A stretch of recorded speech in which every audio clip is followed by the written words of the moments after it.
नमस्कार। साई वाणी प्रारंभ करो जारी रखो, इस विचारधारा से साई वाणी को प्रारंभ किया और हर समय हर जीवन के हर पहलू में और जीवन का जो लक्ष्य है उसको पाने के लिए साई बाबा ने अपने जीवन में दशहरे के दिन, विजयादशमी के दिन अपने जीवन की यात्रा मानव देह से समाप्त की और आज उसके बाद पहला दिन है। कल दशहरा हुआ, बाबा ने समाधि ली, सब पूरे विश्व से लोग शिरडी में आके बाबा का आशीर्वाद लेने के लिए आए। मैं भी कल दिन भर पूरी तरह से ध्यान धारणा में लीन था। बाबा ने जो भी आशीर्वाद करके मुझे जो भी आपको कुछ बताने के लिए कुछ चंद बातें कही है उसको मैं आपके सामने साझा करना चाहता हूँ। भाई और बहनों, वो आए और आकर चले गए, मौन रहे और कुछ कहे गए। कुछ था जो बिन बाटे ही बढ़ गया, जल उठे दिए और अंधेरा झट गया। अपने जीवन में अंधेरा झटने के लिए और अंधेरे को दूर करने के लिए साईं बाबा इस धरती पर आए और आज भी हमारे साथ वो मौजूद है।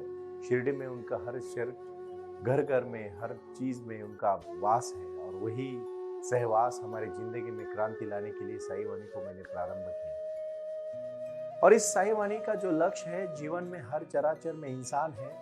हम हमारे जीवन में भगवान को देखने का जो तरसते हैं, बाहर पूरी दुनिया में देख लेते लेकिन खुद के अंदर नहीं जाना चाहते। ऐसे ही बाबा एक दिन शिरडी में प्रकट हुए। महासापति बाईजामा जो बाबा को पहली बार मिले, महासापति की आंखों से आंसू बहने लगे।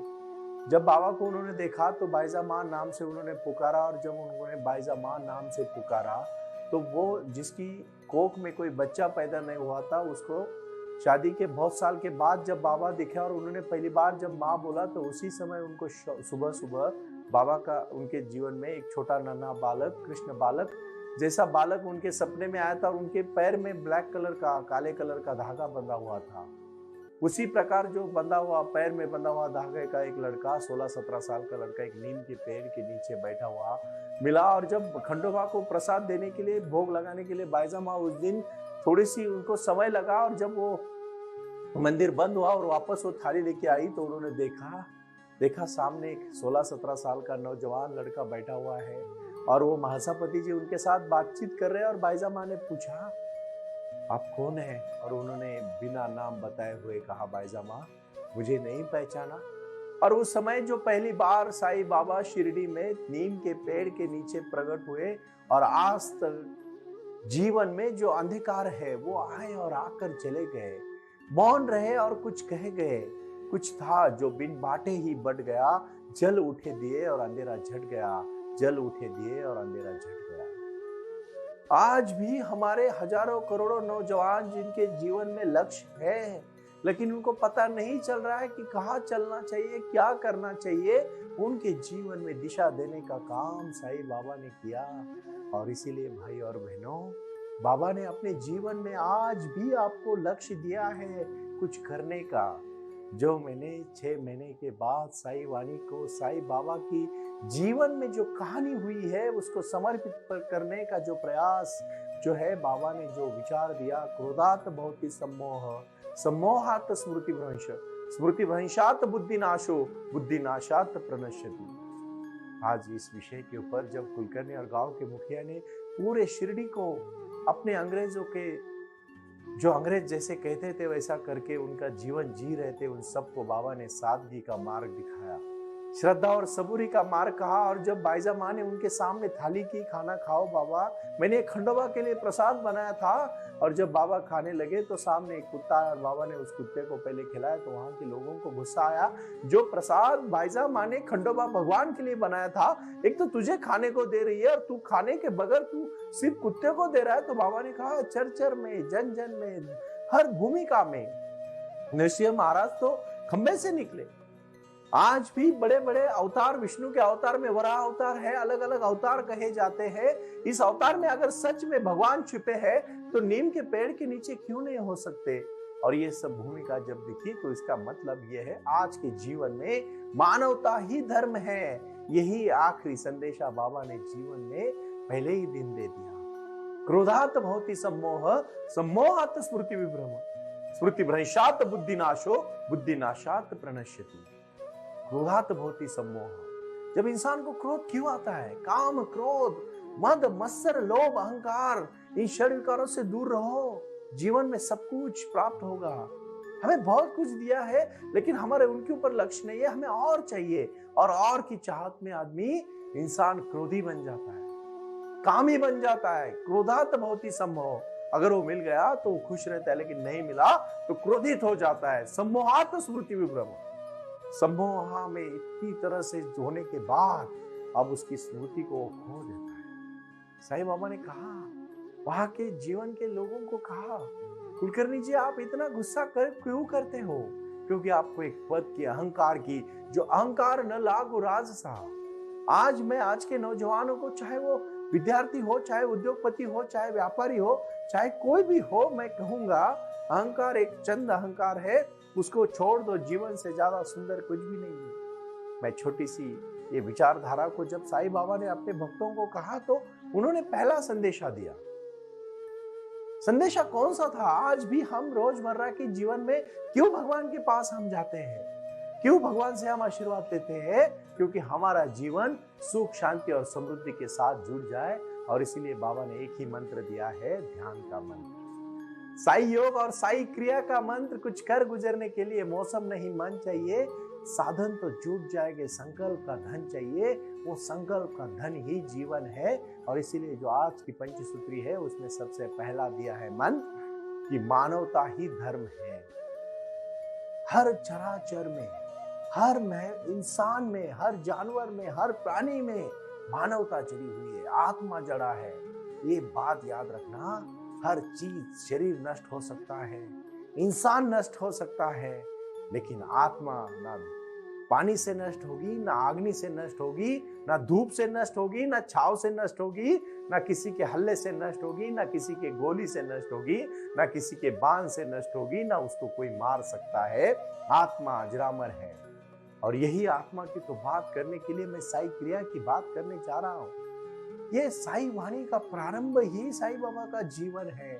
और फिर उन्होंने उन लोगों को चमत्कार तो नहीं, लेकिन नमस्कार करके जीना कैसे चाहिए। अल्लाह मालिक एक, सबका मालिक एक। हे भगवान आप मेरे हो, और सभी भगवानों को अपने जीवन में आत्मसात करके सर्वधर्म समभाव, जो आज के तारीख में जीवन में बहुत महत्वपूर्ण है। हम हजारों करोड़ों लोग, भारत एक विविधता से नटा हुआ देश है। मैं इस भारत के बारे में गरिमा, आज मैं विद्यार्थी के लिए एक छोटी सी कहानी कहना चाहता हूं। और आज आप अपने डायरी में नोट कर लेना, अगर आप कुछ करना चाहते हो तो साईं बाबा का पहला संदेश है उन बालकों के लिए जो बालक अपना जीवन बनाना चाहते हैं। जो आज के बालक है वो कल के पालक है, कल के वो पेरेंट है, और कल के वो भारत के नेतृत्व करने वाले लोग हैं। उनको मैं पहली चीज कहूंगा जो साईं बाबा ने अपने जीवन में कहा, आज का काम आज ही करो। आज का काम आज ही करो, कल पे मत टालो, कल कभी नहीं आता। जो इंसान कल पे कल टालने की बात करता है वो कभी कुछ नहीं कर पाता। काम कभी कल पे मत टालो। दूसरा और महत्वपूर्ण विषय है, YouTube पे कुछ महत्वपूर्ण, कुछ दिशा देके पढ़ना चाहते हो तो जरूर पढ़ो। इंटरनेट बहुत अच्छी चीज है भाई और बहनों, लेकिन उसमें शॉर्ट्स देखने की जो लत लग जाती है ना, तो कुछ नहीं करता इंसान, दिन भर सिर्फ ऐसे ही करते रहता है। और ये मोबाइल से पहले टीवी थी। टीवी में एक बार प्रोग्राम शुरू होता था, संडे के दिन सुबह रंगोली होती थी, छायाचित्रकार होता था, एक बार लोग गाना सुनने को, महाभारत रामायण देखने को बैठते थे। आज 24 घंटा टीवी हमारे हाथ में आई है। एक बार याद रखना, शॉर्ट्स देखने की लत छोड़ देना। इंस्टाग्राम, फेसबुक का ज्यादा उपयोग ना करना, जितना जरूरी है उतना ही करना। और तीसरा और महत्वपूर्ण, बहुत ही महत्वपूर्ण विषय है, हमारे जीवन को हमें कहां पहुंचना है। पूरा जीवन का नक्शा मत बनाना, सिर्फ कल का प्लान तैयार करना। मुझे कल दिन भर में सुबह से लेके शाम तक क्या काम करना है, इस बात का आज रात को ही सोने से पहले प्लान तैयार रखना। इन 3 चीजों को मैं आज साईं बाबा ने जो ध्यान का जीवन सिखाया है, जीवन जीने की जो कला सिखाई है, उस कला को मद्देनजर रखते हुए मैं आपको कहना चाहूं। और फिर बाबा ने कहा, नीम के पेड़ के नीचे कहा, यही मेरा घर है। भाईजामा ने कहा, आपने मुझे पहली बार बेटा बोला, माँ बोला, कोई बेटा 16-17 साल का लड़का जिसकी कोख सूखी हो, जिसको कोई बच्चा नहीं हो, उसको जब कोई माँ बोलता होगा तो उसकी आप मन की अवस्था सुनो क्या होती हुई होगी। और वो भी एक साक्षात योगी बालक। जो योगी, जो बाबा जब प्रकट हुए तो उन्होंने बाईजामा का नाम बिना किसी से पूछे जाना। वो एक भगवान थे। वो आए थे लोगों को, जो अंधकार में ढकेलने वाले लोग थे, जो धर्म और कर्म कांड के बीच में लोगों को लूट रहे थे, उन लोगों को सबक सिखाने और लोगों को जीवन जीने की कला और आत्मीयता प्यार भरे भाव से अपने अपने जीवन में आज भी हजारों करोड़ों विश्व के लोग शिरडी में आके नतमस्तक क्यों होते हैं? क्या है उसका रीजन, क्या है कारण? क्योंकि मानवता ही धर्म है, दूसरा कोई नहीं। मानवता ही धर्म है और इसी मानवता के धर्म के लिए बाबा जुड़े, बाबा ने सिखाया। और आज 100 साल के बाद मैं एडवोकेट डॉक्टर सुनील नाना साहेब करके साई वाणी के माध्यम से आपको साई क्रिया, साई ध्यान और साई वाणी से अनुग्रहित करते हुए, संबोधित करते हुए जो मैं प्रयास कर रहा हूँ बाबा के आशीर्वाद से, वो आपके जीवन में बदलने की कला है। कुछ चीजें हैं भाई और बहनों, आज अपने रोजमर्रा की जिंदगी में आपको जीना पड़ेगा। आपको लक्ष्य को रख के आगे चलना पड़ेगा। आपको आपके जीवन में बदलाव लाना पड़ेगा। वो बदलाव जीवन क्रांति है, वो भक्ति है, वो शक्ति है। और वही शक्ति से आपको लोगों को जीवन में क्रांति करनी पड़ेगी। बदलाव लाना ही जीवन अगर है तो उसी जीवन को पाना ही लक्ष्य है। वो जीवन क्या है? चौथा और महत्वपूर्ण विषय मैं आज आपके सामने साझा करना चाहता हूं कि शिक्षा बहुत बड़ी ताकत है। शिक्षा में इतनी बड़ी शक्ति है, सिर्फ वो नम्रता के साथ होनी चाहिए, बिना अहंकार से उसका पालन करना चाहिए। और इसी जीवन के लक्ष्य को शिक्षा आपको सिखा देती है कि आपको कहाँ पहुंचना है, कैसे जाना है। आज भी मुझे हमारे देश की जो आजादी को मिलाने का जो प्रयास शिरडी के साईं बाबा, यहाँ से बाबा ने जो संदेश दिया है भाई और बहनों, वो सिर्फ और सिर्फ लोगों को जीवन जीने की कला तो है, लेकिन राजनेताओं को बताने के लिए कहा है कि आप आओ और प्यार से रहो। अरे 70-80 साल 90 साल की जिंदगी है, उसमें से 15-20 साल शुरू कर बाद में 10-12 साल ऐसे ही निकल जाते हैं। आप उस एनलाइटमेंट अवस्था में पहुंचो, आप उस भूमिका को पहुंचो। मैं मानव को निर्माण करने के लिए मेरा साई वाणी है, यहाँ कोई किसी चीज के लिए नहीं। साई बाबा ने सिर्फ और सिर्फ मानवता की कल्याण के लिए साई वाणी से मुझे उद्युक्त किया है। और मैं लगातार इस विषय से जुड़ा हूं। जब कभी कभी बैठता हूं तो आंखों से पूरी तरह से पानी आता है, बहता है 1-1, 2-2 घंटा मेरे आंखों से। तो मैं देखता हूं बाबा कहते हैं, लेकिन मुझे इसमें आज सिखाना है आपको। हमें रोना नहीं है, हमें डट के खड़ा होना है और समस्या से जूझ के नहीं, बल्कि एक आंखों में आंख डाल के सामना करके जीवन जीने की कला सीखनी। उठो, जागो और तब तक मत रुको जब तक आप अपने को अच्छा इंसान नहीं बना पाते। और अच्छा इंसान बनने के लिए सिर्फ और सिर्फ साई वाणी को सुनना पड़ेगा। साई वाणी को करके साई क्रिया और साई ध्यान से जुड़ के अपने जीवन में साई योग और साई ध्यान का माध्यम से जीवन में क्रांति करनी पड़ेगी। इसीलिए मैंने कहा, इसीलिए ही मैंने ये लक्ष्य रखा, यत्र योगेश्वरो कृष्णो यत्र पार्थो धनुर्धरो तत्र श्रीर विजयो भूतिर ध्रुवा नीतिर मतिर मम। और इसका मतलब है धर्म क्षेत्रे कुरुक्षेत्रे समवेताः युष्वा मामका पांडवा क्षय किम कुर्वत संजय। ये हमारे जीवन का जो धर्म क्षेत्र का जो युद्ध है, वो हमारा और समस्याओं का है, हमारा और जीने की कला का है, हमारा और हमारे जीवन के लक्ष्य का है, हमारा और हमारे परिवार का है, हमारा और हमारे निजी व्यवस्था का है, हमारा और हमारे जीवन का लक्ष्य का अगर है। अगर आप अपने जीवन का लक्ष्य तय करोगे पहुंच जाओगे, अगर नहीं तय करोगे कहीं भी नहीं पहुंचोगे, भटकते रहोगे। ऐसे हजारों जन्म भटकते रहोगे लेकिन कहीं पहुंचोगे नहीं। इसलिए मैं एक वचन आपसे आज लेना चाहूंगा कि साई वाणी को अभी साई बाबा से जीवन से जुड़ी हुई कहानियां जब हम आपको कह देते हैं तो एक ही बात कहते हैं, आओ जुड़ो और साई का आशीर्वाद लो, प्रारंभ करो, जारी रखो। ओम साई राम।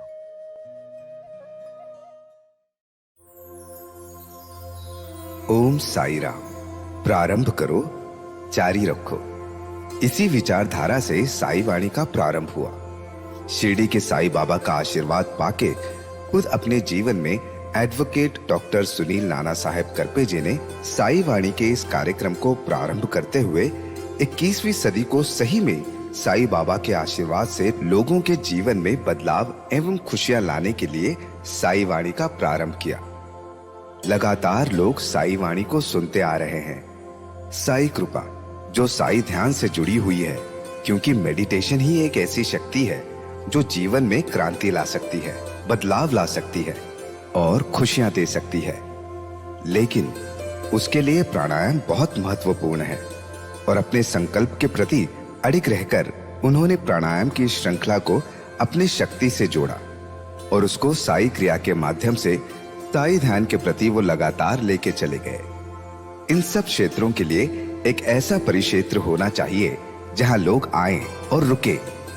शिरडी में साई बाबा के समाधि के आशीर्वाद के बाद उनको ज्ञान और ध्यान दोनों की शक्ति देने का प्रयास किया जा रहा है। इसीलिए साई बाबा की 65 फुट हिंदुस्तान की सबसे बड़ी प्रतिमा बनाकर वहां बाबा का मेडिटेशन सेंटर खोला गया है। साई आंगन इस नाम से यह जाना जाता है।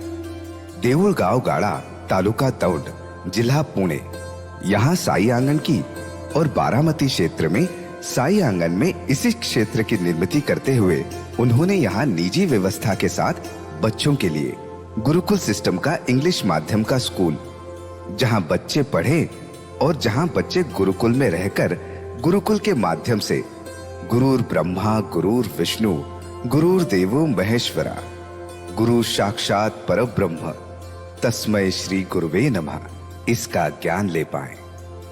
इसी के लिए इसे पूरी तरह से सीबीएसई एवं गुरुकुल के माध्यम से बच्चों को एक सुजान एवं भारत का एक ज्ञानी और अच्छा नागरिक बनाने के लिए वे ये कर रहे हैं।